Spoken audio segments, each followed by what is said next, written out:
বাড়ির পাশের জমি থেকে 2টা ফুলকপি নিয়ে আসলাম। ফুলকপির পাতাগুলো দিয়ে বাটা করব। অনেক কিছুরই তো বাটা খাওয়া যায়, ফুলকপির পাতার বাটা খাইতেও ভালো লাগে। আমি ফুলকপির থেকে কচি কচি পাতাগুলোকে নিয়ে নিব।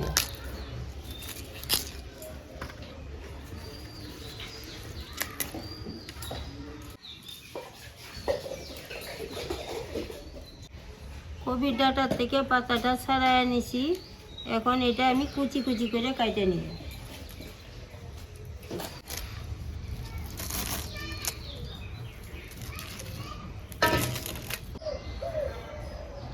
আমি এখন পাতাগুলোকে ভালো করে ধুয়ে নিব।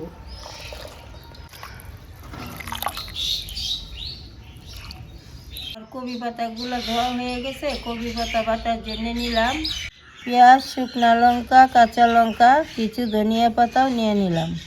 সঙ্গে অল্প কালো জিরা, লবণ নিয়ে নিলাম। পেঁয়াজ কাঁচা লঙ্কাটাকে কুচি কুচি করে কেটে নিব।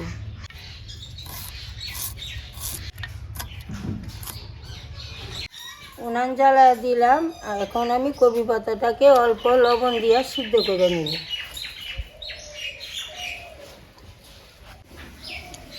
অল্প লবণ দিয়ে দিলাম।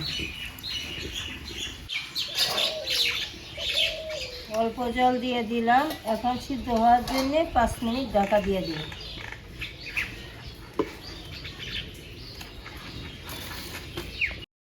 পাতাটা সিদ্ধ হয়ে গেছে, এখন নামায় নিব। পাতার থেকে ভালো করে জলটা সেঁকে নিলাম।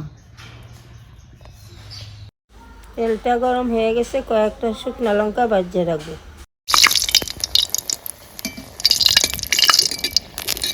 শুকনো লঙ্কাটা নামায় রাখছি, অল্প কালো জিরা তেলের মধ্যে দিয়ে দিব। লঙ্কা কুচি, পেঁয়াজ কুচি দিয়ে দিলাম।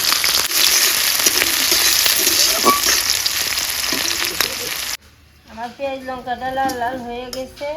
এখন সিদ্ধ করা কপি পাতাটা দিয়ে দিব।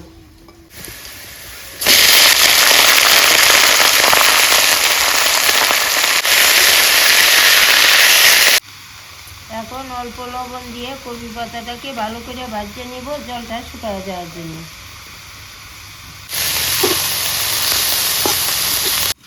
কপি পাতাটা আমার ভাজা হয়ে গেছে। এখন আমি অল্প ধনিয়া পাতাও দিয়ে দিব।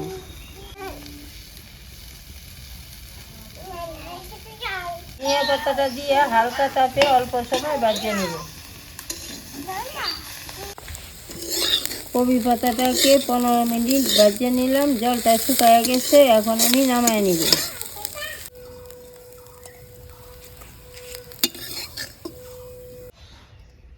এইভাবে কপি পাতার বাটা বানাইলে গরম ভাতের সঙ্গে খাইতে খুব ভালো লাগে।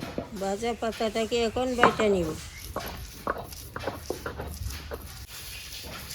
আমাদের এদিকে তো ভালোই ঠান্ডা পড়ছে। আপনাদের এদিকে কীরকম ঠান্ডা কমেন্টে জানাবেন।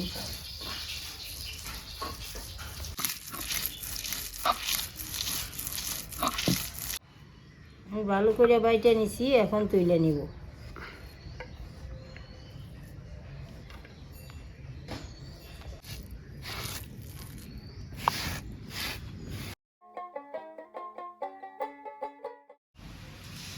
ভিডিওটি পছন্দ হইলে লাইক এবং শেয়ার করবেন। আবার কালকে দেখা হবে নতুন একটা রেসিপি নিয়ে।